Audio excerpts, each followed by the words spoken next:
There we go. No, I bet you that works. It helps when you press the button, Kevin. There are a lot of buttons though. How do you know which one? You gotta keep pressing them until they, there we go. There we go. What's up, people?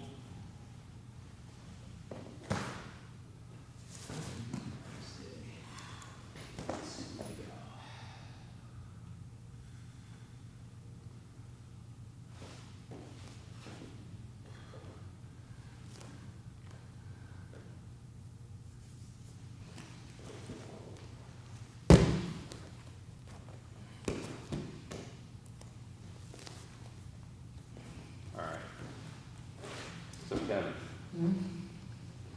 I think what we have to do is we have to come up with a prize. What's the prize? What's the prize? What do you mean for what? It's a challenge. I want to challenge people. Oh, my money. I want to challenge people to come and do this with us live. Like what's the prize? We have 69 subscribers, Kevin, and I want the 69 subscribers to feel motivated to join us in our athletic endeavors, in our daily adventure. And it's not enough for them to do it, but they have to prove it? Well, I mean, I'm thinking like maybe they need to make a comment during the class, during this little thing. I want people to show up and do like their 15 minutes of exercise. What can we do to motivate them? What motivates you, Kevin, to show up for 15 minutes and do some squats and push-ups and sit-ups? That's a deep psychological dive that I don't really want to get into right now.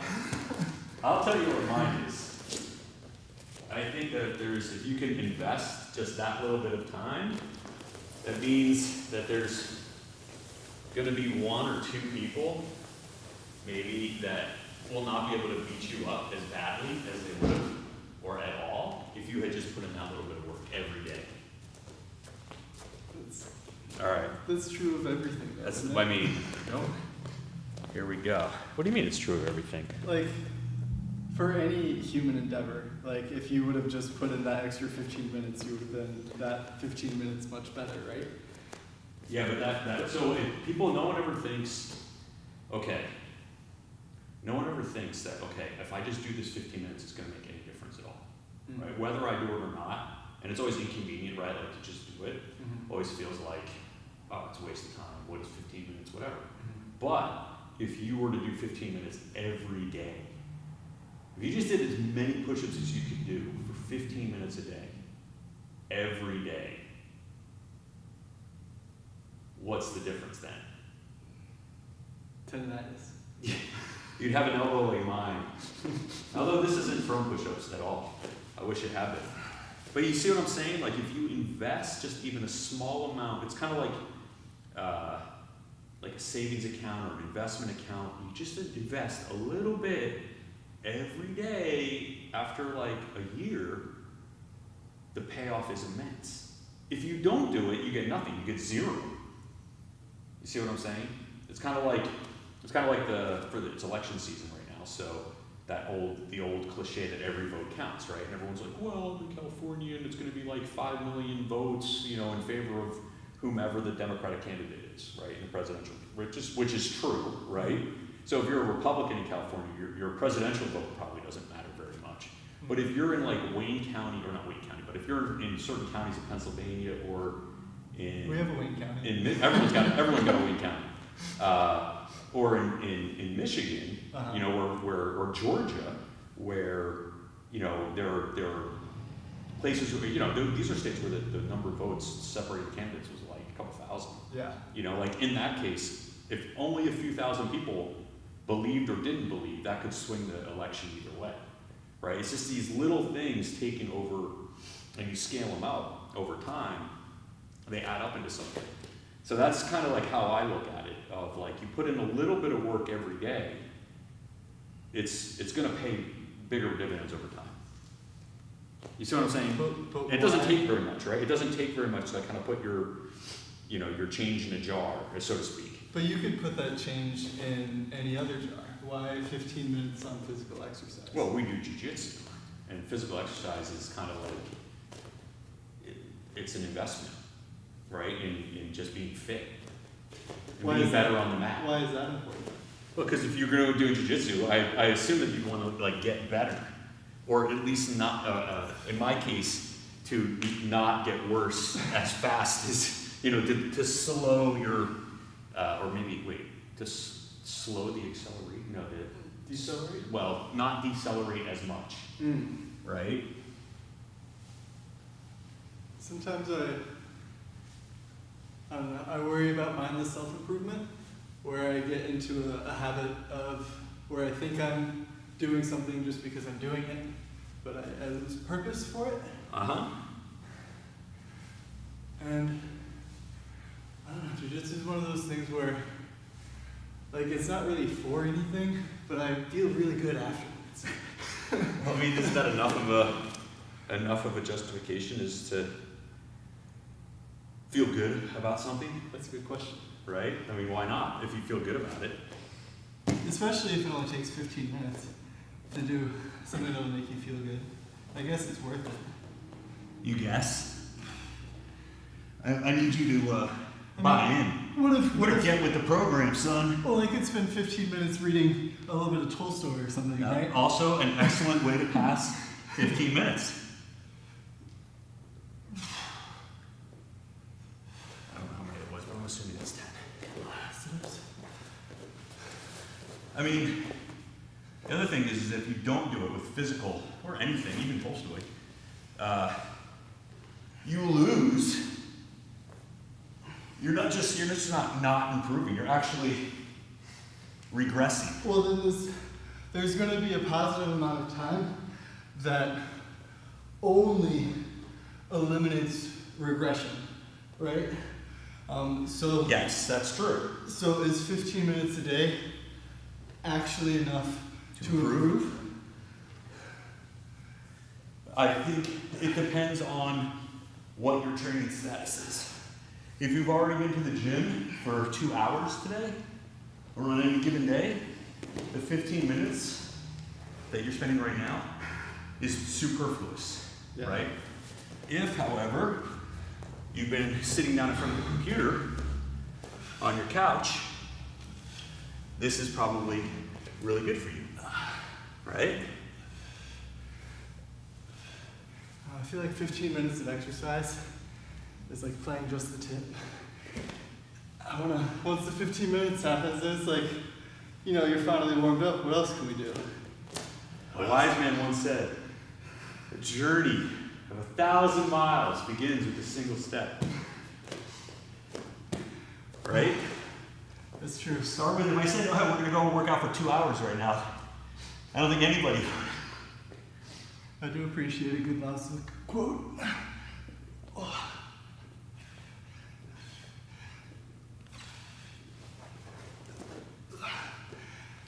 We should have someone in the corner reading the Tao Te Ching while they do this.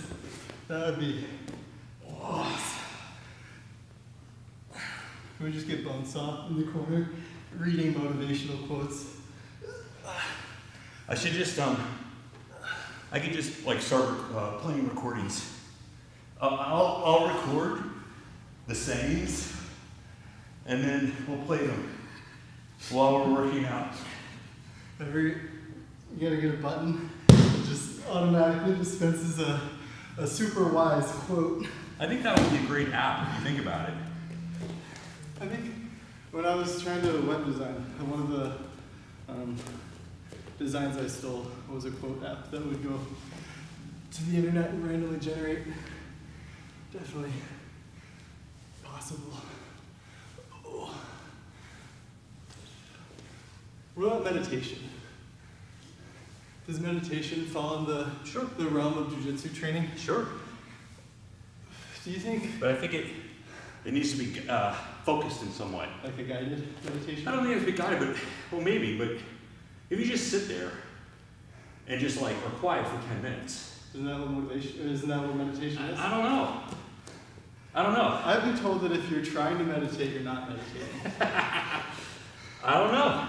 I don't know what the rule is, but Is doing something like this, like let's assume we're like super focused on what we're doing and not talking as much. Would that be a form of exercise?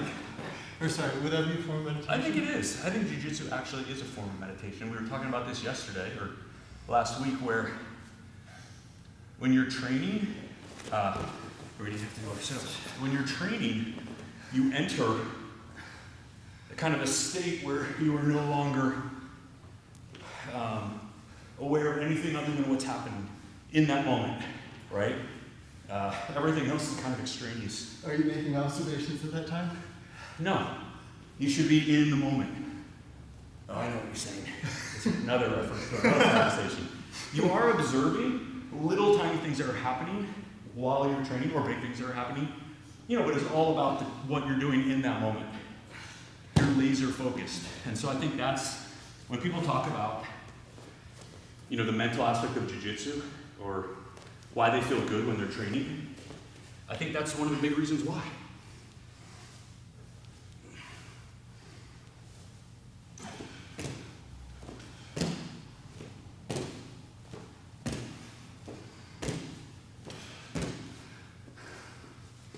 Sometimes I worry though, if like jiu-jitsu is the only way I know how to meditate, then when I can't do jiu-jitsu anymore, that source of serenity Serenity now. is going to be lost. What are you doing? Grab do push-ups.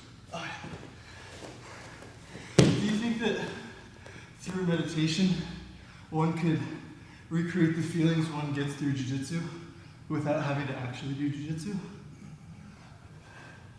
Well, I think if you can, yes, I think you can, going back to Lao Tzu, you know, thinking about the lake with no ripples, with a totally calm surface, I think is the metaphor that he uses for your consciousness. I think you can, if that's the kind of Zen state that you want to achieve, I think there's lots of ways to get there. Jiu-jitsu is not the only way. But I think what's great about jiu-jitsu is that, but yoga is similar, is that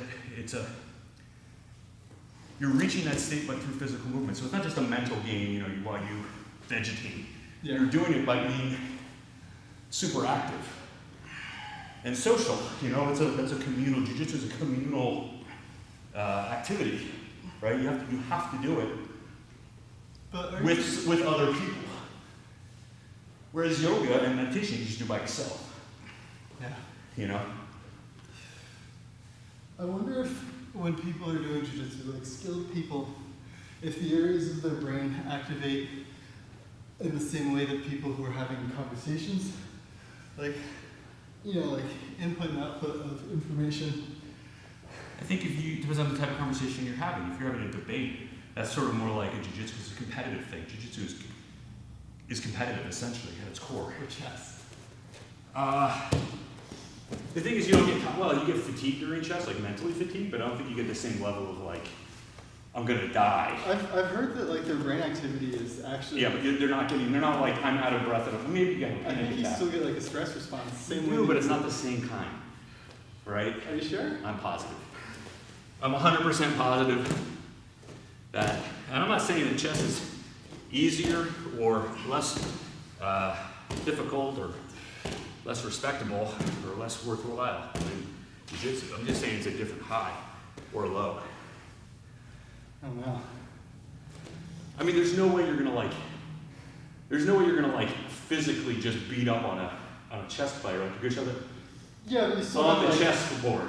you still have that like psychological idea of like dominance. Yep. You But have it's just the, manifested differently. like the danger aspect of it. I don't care how psychologically dominant Magnus Carlsen is on a chessboard.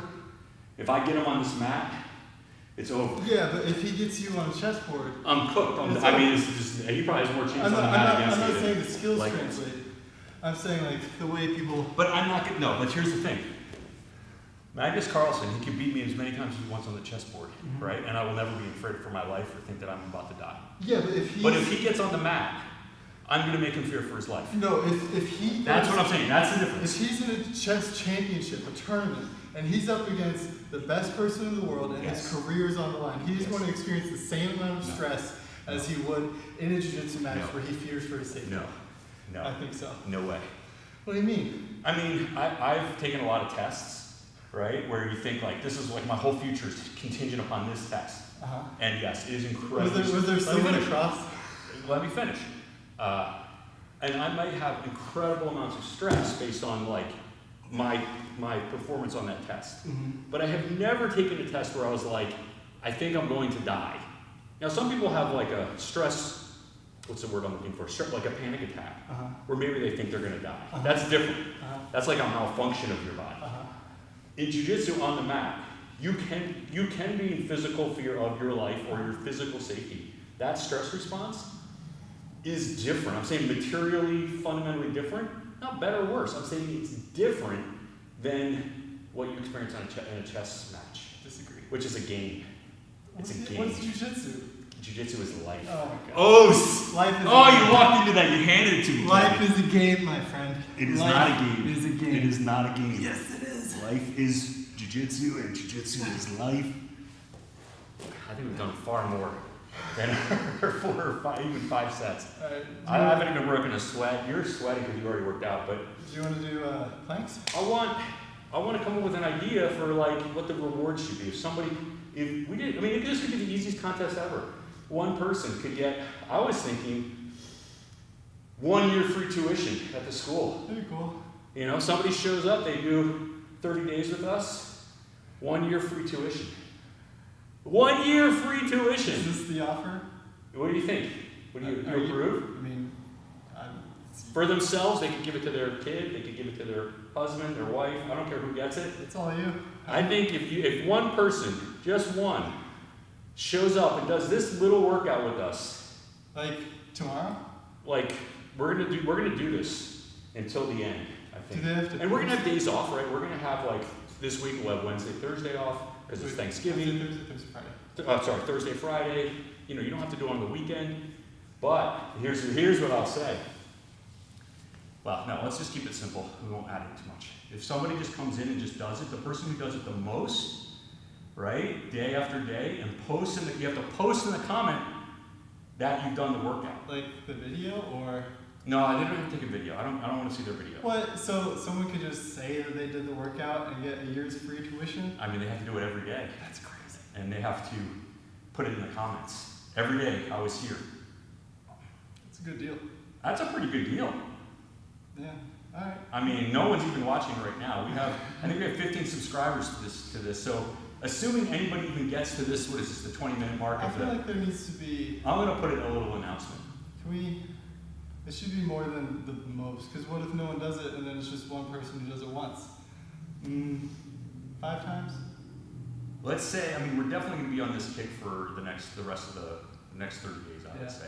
So if we do it the next 30 days, whatever it is, we're gonna be here for at least 2 If weeks. someone could stick with us 4 out of 5 days a week for 3 weeks, how's that? 4 out of 5. That's worth a year of I mean, just showing up doing push-ups, sit-ups, whatever. Do we want to make it so it has to be during the live stream, or do we want to do it so that it's at any moment?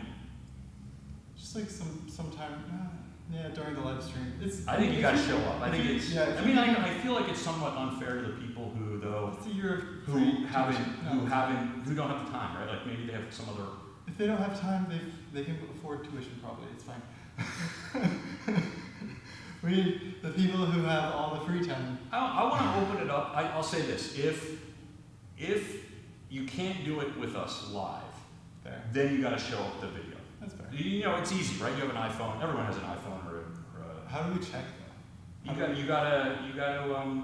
Like, do they post it in the comment section? I don't know if you can post video in the comment section. Can you? I think so. I think you can post anything. Oh, on YouTube. On YouTube, I don't know if you can post video on that. I don't know. And I mean, I don't expect everyone to know how to do a YouTube video.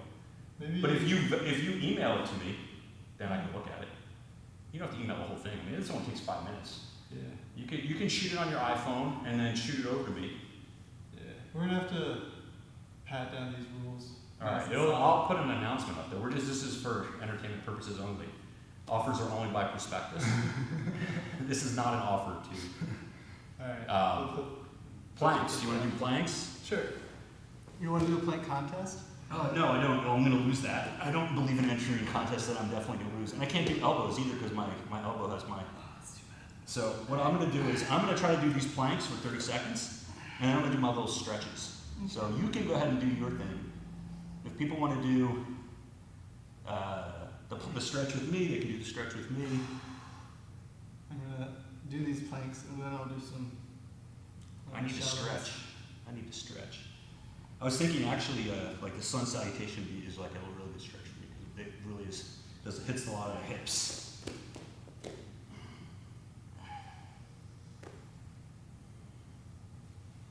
That's not sun salutation, but what is this called? It's kind of like a modified warrior pose.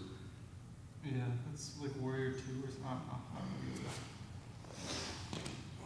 Yeah, what if there's more to life than just being really, really ridiculously good at jiu-jitsu? I mean, that's heresy. It's blasphemy. What's the difference between blasphemy and heresy? Do you know? I'm kind of using them interchangeably. I think there's a difference. I think blasphemy is like kind of It's taking... spoken, isn't it? Maybe. Heresy is any sort of action? No, I think heresy is like, kind of like warping doctrine, right? Like misrepresenting doctrine. Maybe, but you can be heretical by like worshiping a false god. By blasphemy? But blasphemy, I think, is like specific, like taking the Lord's name in vain, That makes sense. or saying that God is not merciful and just. Right? If we have any theologians, please feel free to leave a comment in the comment section.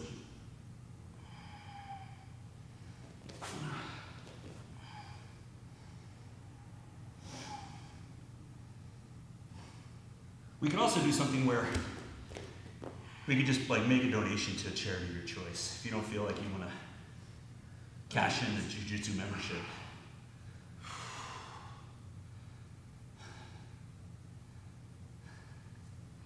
Yeah, what if our subscribers are all in India? That'd be weird. Sorry. Oh, God. Well, that's why I was saying, like, if you don't live in the area and you can't really cash it in, I can donate to your charity of your choice. Transferable things. Are you doing your stretches? I did my stretch. I was gonna do. I can do more stretches.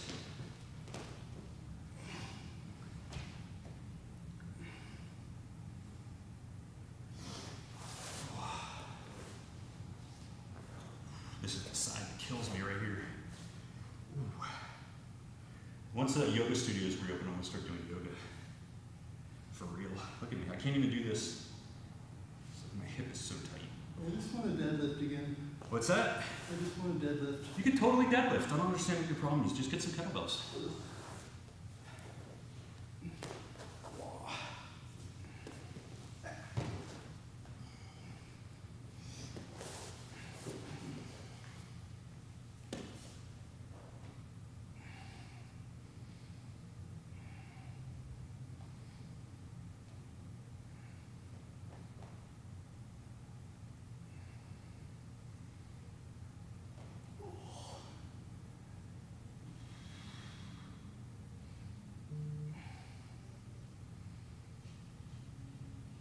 This is gripping stuff right here. I bet you people are.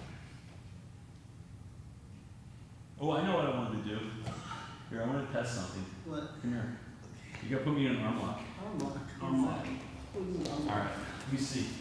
I want to try this out. I was watching this video, and I wanted to see if this would work. This is the mini modulation. You know the mini modulation? As if I'm here like this. Mm-hmm. Can you arm lock me? Gently. Ow. Ow, that's not really an arm lock though. All right, wait, it made me switch. All right, so go back. That made me do this. So let's say, no, I have my arm, right? And I go here, Mm-hmm. right? Mm-hmm. And then gently, do not murder me. Mm-hmm. Oh, I got out. Really? Yeah. You sure? Yeah, arm lock me. But that's not an omoplata. Now it's an omoplata. I got out of the straight arm lock. Here, I just want to see. Just do an arm lock. Stop being such a smarty pants. So over here, go ahead. Go back.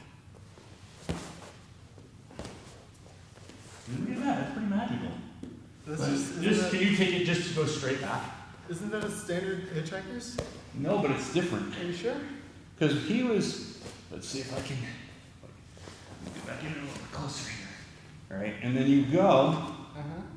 right? Well, am I going? Am I going? Yeah, go. Oh, okay. Oh, now you're gonna switch it up on me. Wait, You which can't way do a was I supposed to regular go? arm lock. I don't know what a regular arm bar even means. What is an arm lock? Like, you're not even saying arm bar. Like, what am I locking? You're locking my arm. You want me to be more specific? Yes. What do you want me to do? I want you to do a straight arm lock. Like, the way Don't you know do you're a it? black belt in Brazilian Jiu-Jitsu? You don't know what a straight arm lock is? Also, we're doing the weird arm, so I don't like this side. Why are you doing the weird Like, arm? because you gave me your right arm. Oh, that's the arm. What do you think it's different for each arm? It's, for me, it is. Oh, is it? So that's not a straight arm lock. That's like some sort of chicken wing Alright, I'm doing nonsense. this. Great.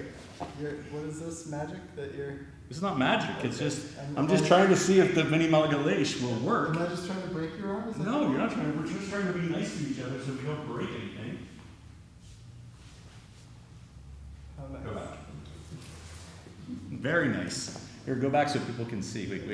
Turn up. Oh. The principle is this. I don't know if this works. I want to do something where we test out some of these. Let me see. There we go. We test out some of these, like, escapes. This is the hitchhikers. It's not a hitchhiker. Well, it is a hitchhiker, but it's what's interesting to me. Go back. What I wanted to see is just do a straight, like get my wrist, yes, and then now go to finish on the straight wrist, on the straight arm lock. Uh-huh. All right, so I'm gonna see if this. Okay, good. So let's go back again. All right, and then here up. Just like you go here, and then can you finish it from there? Okay. And then, so then if you're here, because what I'm interested in is like Mini Malgalaish had this like here, and then he just kind of sat here and Fabricio Verdun just like tried to crank and it didn't work. So you're bringing it back to the other side. So here, if you bring it back to the other side, you got to turn it. Maybe that's what he was waiting for. I usually, when people are being annoying, I just find the south side hip. But then what if they do that? So that's your If they hitchhiker. hitchhiker, then I catch their hip with my foot here and then try and keep it in my hip here. I can apply So pressure. now you can't finish. Can you finish? Maybe.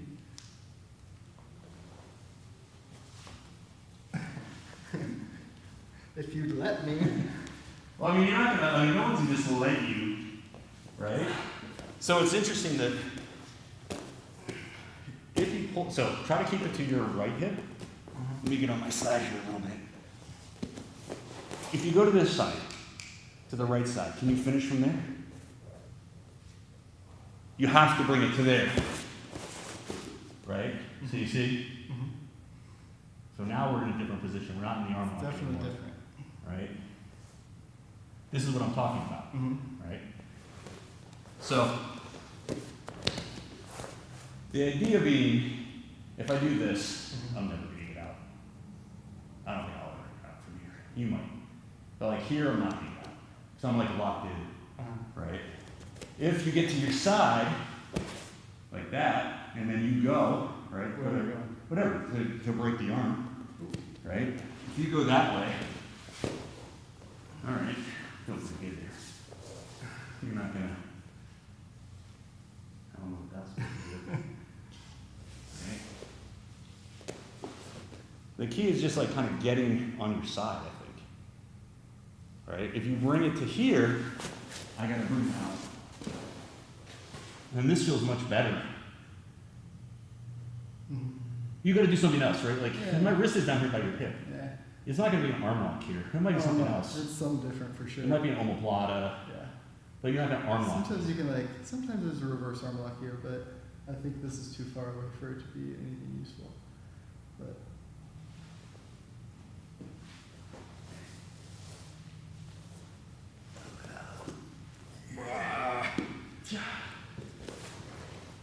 So it's just, I'm thinking like, when I used to try to do the hitchhiker's escape, I always felt like my shoulder was about to get destroyed. yeah.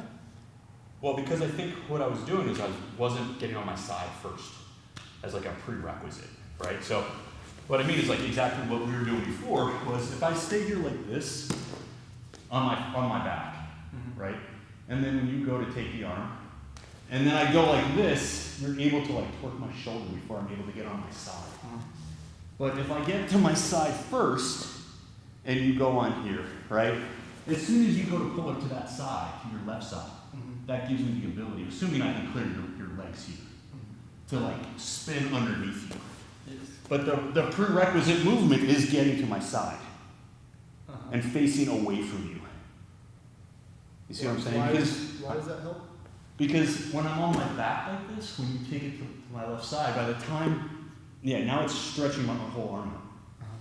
When I'm here, right, when I'm totally on my side, it's hard for you to get it to tap me out on your right side. Yes. It's almost impossible, right? Like just keep trying to break from here on the right side. No, see now you're turning it to the left. What I'm saying is like breaking it to your right hip is really difficult. So then you pull, and now that lets me spin under. But the prerequisite movement or position is to get to my side, is to get to my left side facing away from me, get my shoulder up off the floor so I can kind of get my shoulder flexible, like engage. I don't know what the right word is, but so you can feel, right?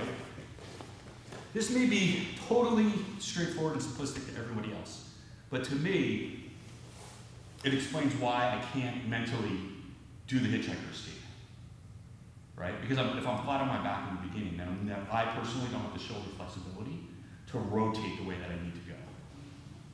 So, Can I say what I think is happening?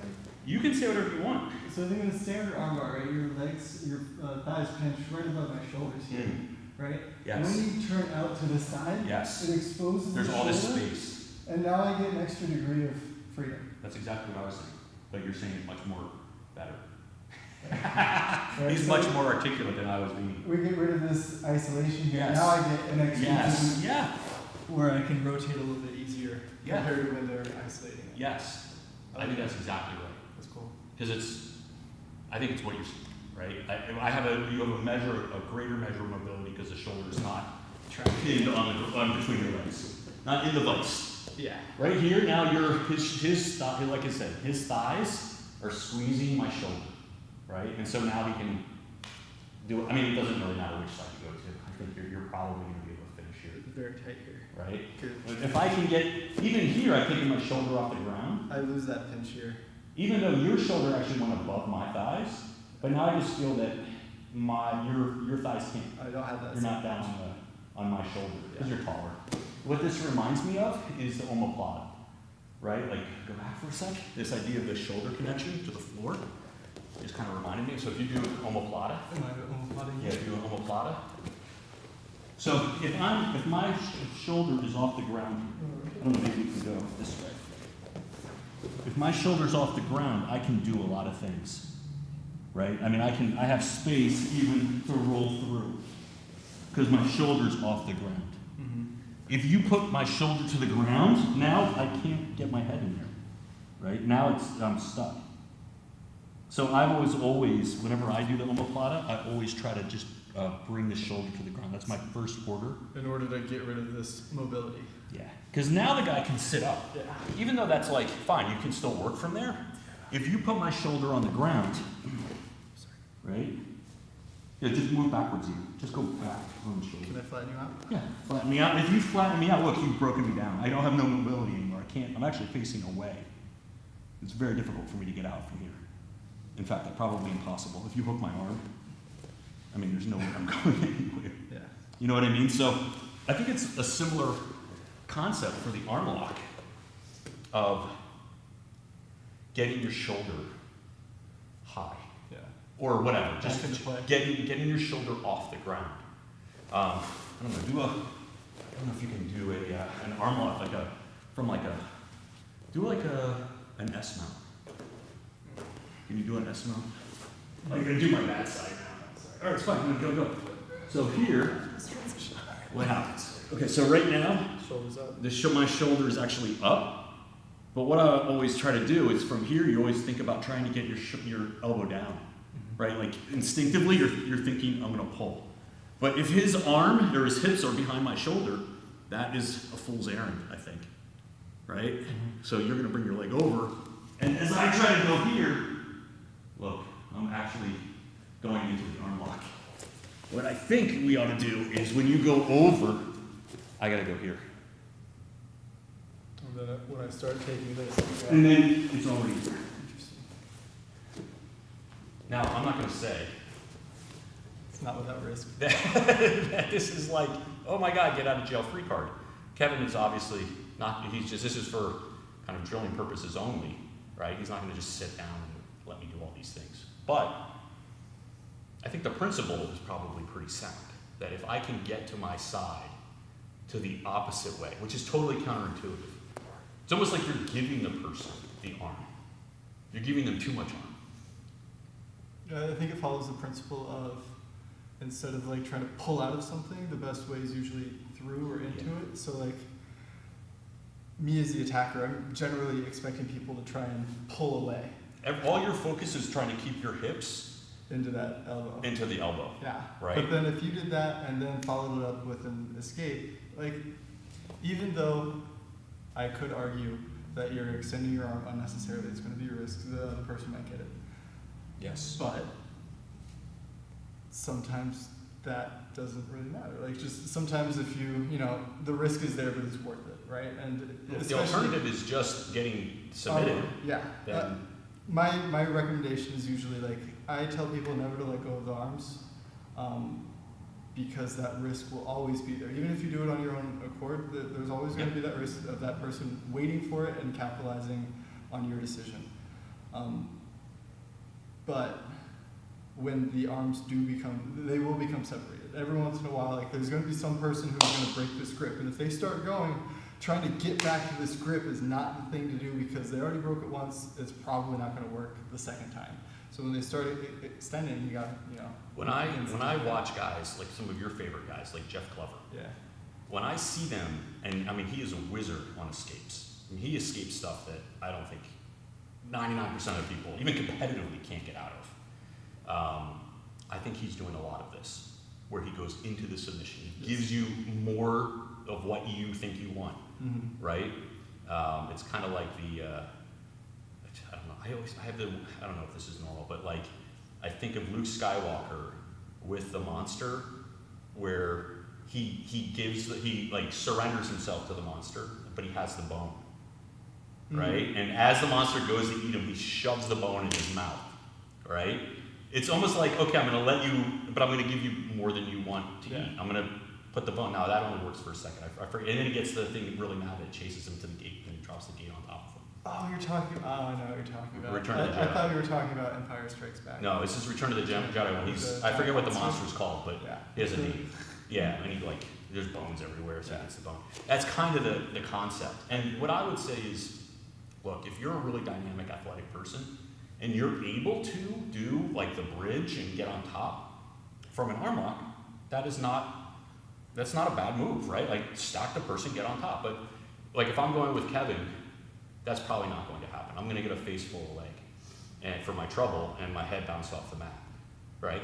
Because he knows that's what he's gonna do, right? So, like, you have to find some other way to either not be in it or to try to get out of it. Yeah, it's important to have alternative options. And like, the theme of the week, or the theme of the last couple weeks for me, has been subverting expectations. Oh, there you go. And hitchhikers is one of those things that, like, they think that they have a thing, and then at the last minute, boom, you switch that hand. And you're on top now. Yeah. Or the person is so out of position that you're able to like get your legs in or regard or whatever it is. The thing that I always caution this is like drill it like crazy, because you don't want to be doing, like, I'll do it with Kevin, and I know Kevin is not on purpose going to rip off my arm, but if you're training with somebody who's not your regular training partner, they don't know any better. They may crank the living bejesus out of it, and you go to the hospital. That's the main reason why I tend to not teach the hitchhiker's escape, is because the best counter to the hitchhiker's escape is to crank the arm harder and faster than That's they what can everyone's going to escape. do. And so there's going to be that risk. But the guys known for their escapes, that's what they do. They do, Gary Tonin, Jeff Glover, I don't know who else. They're probably Vinny Magalhaes. I mean, they're the guys that they know how to hit that angle. They know their own limits, and Yeah. they've probably drilled it a million times. Now, Vinny is a freak, and I mean, these guys are physical freaks too. Yeah. They're super flexible. Do you think that you need to be tense with the arm or relaxed with I the think you arm? should. Well, maybe it's a little bit of both, depending on where you are in the arm lock. Yeah. Like, you don't want to just be a wet noodle and just give away that you're trying to go for it. You may want to even start like this in the beginning, and then when you get halfway, like when you do, if you're arm locking me, like from the mount or whatever, right, from the mount, right, I'm probably gonna be here like this. Mm-hmm. But see, like I'm already on my side. Mm-hmm. This is actually not too bad. So when you go back, that's when I want to go. Right? At least get to here, because now you're not gonna, well, I mean, you might still recover, but I'm out of whatever you were gonna do originally. You're not gonna do a regular one. So I wouldn't wet noodle it until you need to be a wet noodle, Yeah. because you don't want to betray your intentions. I used to train with a guy who would just like his arm every time I'd armbar it, but he was so strong. Austin Tweedy. Ooh. And There are those guys. I am not one of those guys. it was amazing though, because like he was the first person that, not the first, but one of the first person who would just like deny the armbar. You would have it straight, and you would be cranking on it as hard as you could, and he would just.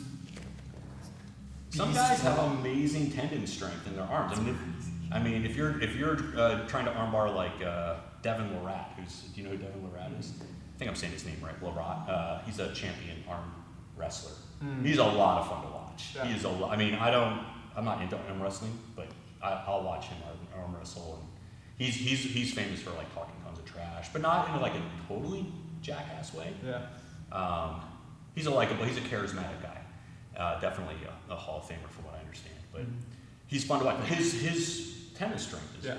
And all those guys are just crazy, and that's all they do. They just train, and they do both arms. They're usually better at one than the other, but they train both arms. And I mean, if you're training with one of those guys, then you might want to look at their ankles to submit them. But they're going to lift you off the ground. I mean, it happens, but I don't know. I mean, a guy who can arm wrestle another guy, like a 250-pound guy or 200-pound guy, who's arm wrestling another 200-pound guy or bigger, like even semi-professionally But all like- day, but- you're not gonna arm lock him. But if you can Kimura Austin, you can Kimura anybody. Well, Kimura that's different than Kimura arm arm. lock. Like it's.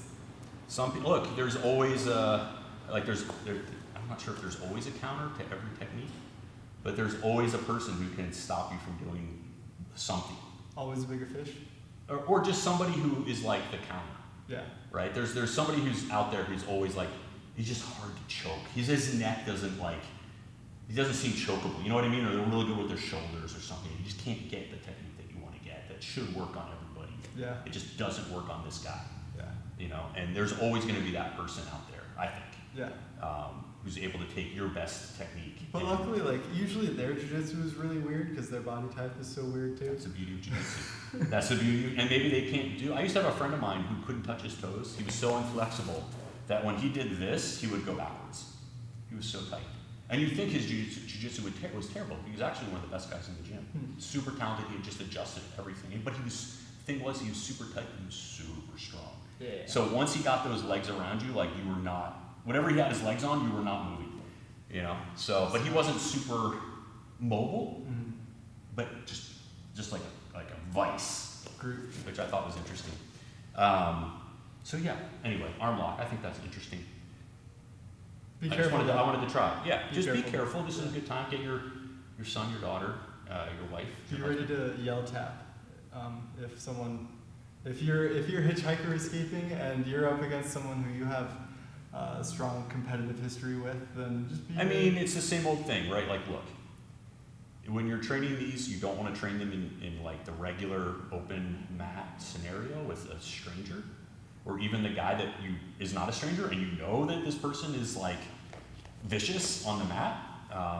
Get a friend, get a decent blue belt, or somebody that you can ask or whatever, and will be nice to you and say, hey, listen, I just want to start from this position, and you just explore the mechanics, right? Just take 5 minutes, 10 minutes, 20 minutes, and then work your way up slowly with, just like you go at the gym.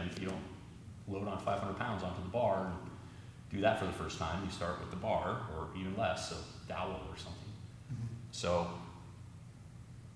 Yeah. be smart about it. All right. Thank you, Coach Kevin. You're welcome. All right. Save your limbs. Be nice to each other. And I'll put up some information about this contest because I want people to work with us. I think it'll be for everyone's best. Oh yeah, I was gonna say something. What are you gonna say? The first time you do the Hitchhiker's Escape should not be at a tournament. That should never be the first time you do anything. It happens, surprisingly enough. You should, But- like, the first time you try a flying arm lock But- or triangle should not be at the tournament. No, like that's okay. Like, cause No, well, maybe false. not, cause that's No, also that's a high people risk of count. injury. There are some things the first time that you can try them can be at a tournament, but this is not one of those things because again, they're gonna break your arm. Here you go. This is what I'll say, because this is actually something that I love. The triangle, Uh huh. the pyramid, Uh huh. right? A famous symbol of jiu-jitsu. Uh huh. You would agree? I guess, yeah. Yeah, or like, I always think of triangles, but when you go to the tournament, you're looking at the tippy top of that, you have a match. Are you talking about if all the people who do jiu-jitsu are within that triangle? No. They're What I'm saying is, let's think of a triangle. I'm going to use that as a metaphor. Okay. for what? It's almost like, let me get to it. It's like an iceberg. I think of the triangle almost like an iceberg, Uh-huh. right? You see so much of the iceberg above the surface of the water. Uh-huh. You see the little tip. It's like 10%, 5% of the iceberg is what you see. Uh-huh. It still can be giant. It can still be big. Uh-huh.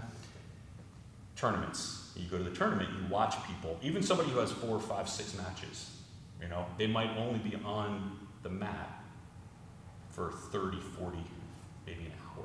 Like if they have 8 matches, right? That might be on the, so everyone sees those 8 matches and they think like that's what that person did to prepare, like that's all you see. You don't see before, all the time before the tournament. And what I'm trying to get at is these techniques. If you go to the tournament, and that really is when you're trying to do these techniques, you're not going to be successful, and you're probably going to get hurt. What there should be all the stuff underneath the surface, right? There should be that. If you're going to do that, let's say you have a match. Your attempt, whether it's successful or not, to do the Hitchhiker's Escape is a tiny, tiny percentage of your time, even in the match, right? If that's the only time that you try to do it, you're probably going to get injured, right? Or not be successful. So what it should really be is there should be this giant mass of time under the surface before the tournament that you are training this thing. That is like attempts previously Reps. done. Yeah. Millions of minutes. So this is kind of like how I think of everything, right? Is, whatever the public performance is, or the competition is a time, like, it doesn't matter what the sport is. You think of football. Football, you have a game that's 3 hours on a Sunday. And everyone judges and you score the points and win or loss is all considered to be that game time, that 3 hours. But that is false. All the preparation that leads up to that game is actually where people win or they lose. I'm getting an image in my head of a political cartoon with 3 people on the podium, right? And then they're like champions and everyone's applauding them. And then underneath that podium underground, the artist depicts like the columns that are actually supporting the podium, and they're just super deep. That's good. And they've got I like that. a list of all the sacrifices. All the work that they've done, they put in. I like that. It's a good idea. You think of because it's all first, second, third, and you don't see anything of what went in. The difference between first and third could be very small, or it could be huge. You don't know, right? Yeah. I mean, that's always true when you see the 2 guys on the podium, because there's only 2 people in the division, Yeah. right? And the difference between the winner and the loser could be either very, tiny, or it could be massive. That's why when former world champions show up for the Masters divisions, they just smoke everybody, because they've been doing it for. It's not a fair fight usually, right? I mean, if you have Megaton Diaz, he's been a champion in jiu-jitsu since he was 18 years old, and now he's 57. I don't know how old he is. Yeah. Right? I mean, his daughter's grown, so he's got. And she's a world, but when you see him and then you say, oh, they're the same age, they're the same weight.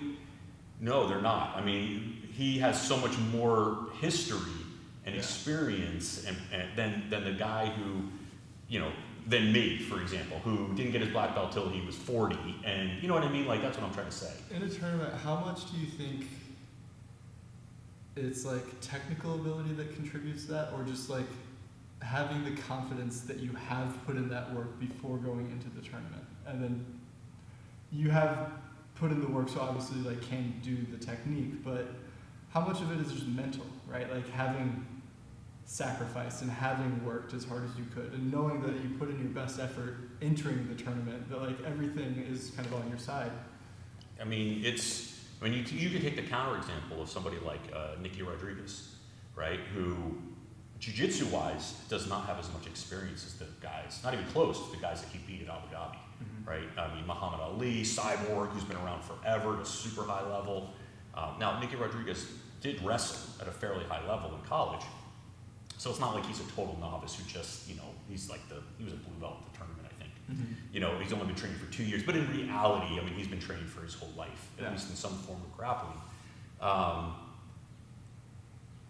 I think you have to put in the work, period. There's no, you can have all the confidence in the world, but if you haven't put in as much work as you possibly could have, then you're not going to win. You're not going to be as successful against somebody who has put in all that work. If you have put in the same amount of work, but you don't have the confidence, do you think you have the same odds of success? I mean, all things being equal, having confidence is probably going to propel you over the finish line. But how much? I don't know. I mean, these are all intangibles, right? Like, you could say, I mean, the difference is like, look, at some point you have diminishing returns, right? Like, I can have 40 years of experience, but that just means I'm probably 60 years old, right? So, against somebody who maybe only has 10 years of experience, but they're 20 years old, all that experience is not going to be worth much if I can't physically use that experience to my benefit, right? If I just get tired or I'm just weak, or and that person has 10 years of high level experience, then I'm probably going to lose, right? So it's not like it's this absolute, I wish if only technique really conquered all. that is, I love the sentiment of that, but it is totally false, right? It's not demonstrably false. Look, I'm not picking on anybody. I don't mean to. It's true amongst a certain level, a band of competitors, right? Like, if all things being equal, then technique does conquer, right? That's going to be the better person. But you can. Other things aren't always equal. No, it's never always equal. Somebody is always, is always stronger, or always has a better gas tank, or less diarrhea that day, or isn't sick that day, or whatever it is, or confidence. It could be, somebody lacks confidence. Yeah. But how do I get confidence? I can sell it to you. Really? Yeah. Huh. $100. $100. That's cheap. Yeah, not bad. Not bad. How do you get confidence? That's the eternal question. I don't know. Because it's all just like what we tell ourselves, right? But also like it's a lot more complicated than that. Well, at some point, you run into reality, right? Like, you can be. We all know people who they exude confidence, but they are not good at what they do. Yeah, they're crazy. Or as good as they think they are. They're crazy people. But then at the same time, you have people that are incredibly humble, right? Who go out and just crush everybody in their path. But humility doesn't necessarily mean they're not confident. But I'm just trying to distinguish between the people who talk and sound like they have confidence and the people who are confident. I've also met people that are not particularly, like, they don't seem very confident, but when they go out and they compete, and they seem very confident. Right? Are they acting confident, or are they? What's the difference? I mean, it's how do you act confident? I don't know. Puff out my chest, I'm gonna kick somebody's ass. No, I've seen a lot of people that just go out there and, like, I don't think, like, when you see Mikey Musumeci walk out and no one's like intimidated by his confidence. Yeah, but I bet he doesn't avoid eye contact with people. He might.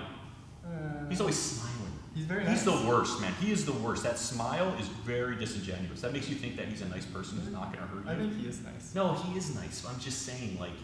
I mean, he'll murder you, but. No, that's what I'm saying. That's why I love him. I mean, no, don't get me wrong. I'm a huge fan, but I just think that's very deceptive.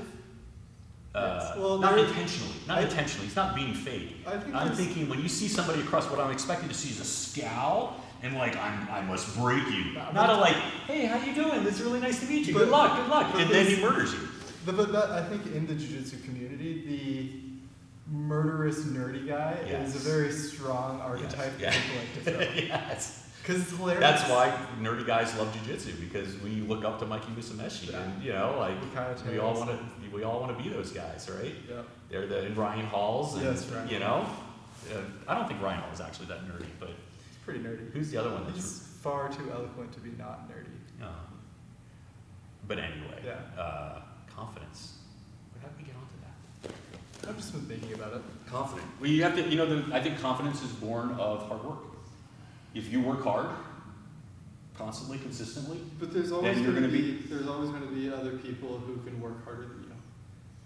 well, but that's about being efficient, right? So I think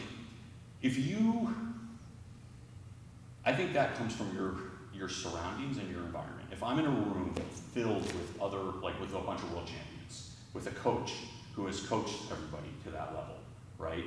I can be assured that if I work as hard as I possibly can in that environment, I'm going to build confidence that I can hang with almost anybody, right? Because I'm in a room with other. But doesn't that confidence, can't you only use that confidence outside of that room? No, because, you know, I mean, look, I can go to, you know, Puerto Rico and go train in the new pro camp. I will never get any new confidence Like in that swagger. camp because they will all just, I mean, I would be a joke, right? I mean, it would be laughable for me to train there and think that I was going to, like, be better. Yeah. I would get better. I just don't think it would ever register given the high level of that, you know, in a place like that. But when I walk out of there, I will have some confidence that, hey, listen, to the extent I can do anything in that room, I could probably do it anywhere in the world, right? And so I won't be intimidated. That's the thing. You can go to a place and train there a group of people, or in a way that says like, okay, I'm confident of my capabilities as whatever they are. And that wherever I go, I will still have these kind of capabilities. And if the level is as good or lower, then I'll probably be, you know, quite capable in all these other places, right? So if I can hang for 10 minutes with somebody, or 5 minutes with Gordon Ryan, right? As hard, and I know he's going hard, and I can hang with him, well then I'm pretty sure I may not be able to win, but I can hang with anybody for 5 minutes. Yeah. You know what I'm saying? Like, so maybe not, you don't have to beat them to feel confident, but you would at least get the confidence of being in a place and realizing, okay, here's a pretty high level, and now I can pretty much hang, or not hang, whatever it is. You measured yourself. You have a more concrete perception of where your abilities are. Or what Yeah, because you're measuring them against a world champion, Yeah. a current world, or a bunch of world champions, right? So those guys walk out on the mat and they know they can beat anybody. They may not win that given match, but they are capable of winning any tournament they enter. And they get that confidence from not just their own hard work and their own abilities, but also like they're constantly testing themselves in a room where everyone's super high level, and you have a coach who has been there for a while and knows what he's talking about. So I think confidence comes from, now that's not to say that's the only way, right? Because you have these big programs, right, in wrestling or any sport, right, that have tradition and they have all the, they have great, talent and all those things. And then you have people that are coming from a very small school or a very small program. They're the underdogs. It's the, the Hoosiers kind of, Yeah. Indiana. Yeah. That kind, you can have, right? If I go onto the basketball court and I can drain the jump shot from, like Steph Curry didn't come from a big school. He came from a very small school, but he could drain the shot. If you can drain the shot and get it off, then you're going to be good no matter what league you're in. You know what I'm saying? You're going to have that confidence. Even when you're from a small school, when you don't have the people to compare yourself to? You're going to have competition, so you're going to be able to go and compete, and then you're going to... With basketball, it's a little bit more objective, where you get if you're able to get the ball in the hoop, as you said, like it's... there's a lot of people who can shoot accurately, but they can't get their shot off in an NBA game, or against NBA level talent, or So whatever. like, if you have a small team or a small group, how do you get the confidence to maybe carry yourself into harder and harder challenges? You build up. So this is why, one of the reasons why I think, like when we're talking about the death squad, they didn't start off going to Abu Dhabi. they start off at very small local events, summer league events, and they kind of, work their way up through those events, building their confidence at the same time they're building their reputations and they're building, they're doing trial and error. I mean, they just pretty much murdered everybody at that level, but they're getting the practice, and I think that builds your confidence, right, through competition. Because the other thing is, I think that it was more than that, is that they're also in a room with a lot of, at Henzo's, there's a lot of up champions and experience in that room. So you can go and train against a former, Abu Dhabi champion, or 3 or 4 or 5. Yeah. And there'll be guys visiting, Braulio's gonna show up, and Hodger's gonna show up, and, all these people are gonna go, Ricardo Almeida's there, Henzo's obviously there. And the list goes on and on. Matt Serra's there, and these are guys that UFC champions, GSP's there. And as you go through and you start training with these guys, you're gonna get a sense of like, okay, if I can hang with this person or these group of people, I'm probably gonna be okay. You know what I mean? Yeah. I like to think of, if I can give you any trouble, right? If I give you any trouble whatsoever, you're not gonna win Abu Dhabi. That doesn't mean that if you just crush me, you're gonna definitely win. But Yeah. if it takes you some time to like get through me, you've got a lot of work to do. Fair. I'm like a negative test.